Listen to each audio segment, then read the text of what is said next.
Ito pala ang kwento ng buhay ni Jesus Crispin Boyeng Remulla. Si Jesus Crispin Boyeng Remulla ay isang Pilipinong abogado at politiko. Noong October 2025 siya ay hinirang bilang ikapitong ombudsman ng Pilipinas, ang opisyal na nag-iimbestiga ng katiwalian sa gobyerno. Maagang buhay at pag-aaral. Kapanganakan, ipinanganak noong ika-31 ng Marso taong 1961, Biyernes Santo. Kaya siya pinangalanang Jesus. Pamilya, anak siya ng dating gobernador ng Cavite na si Juanito Remulla.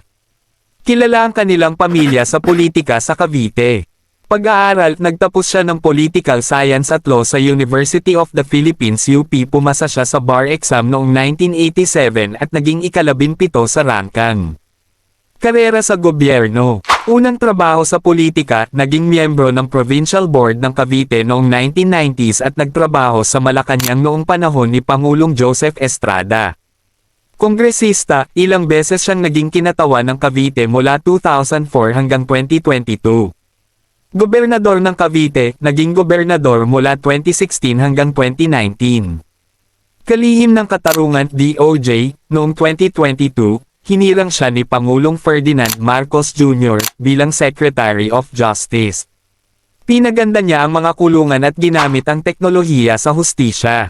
Ombudsman, noong Oktubre taong 2025, siya ang pumalit bilang ombudsman at magsisilbi ng 7 taon. Kalusugan at personal na buhay.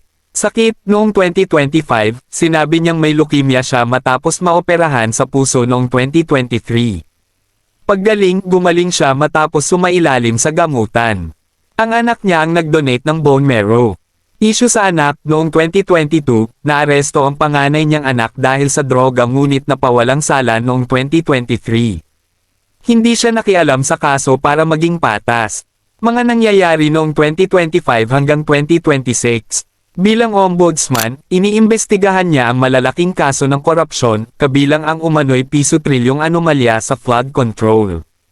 Gusto rin niyang gawing mas bukas sa publiko ang salin ng mga opisyal para mas malinaw at tapat ang gobyerno.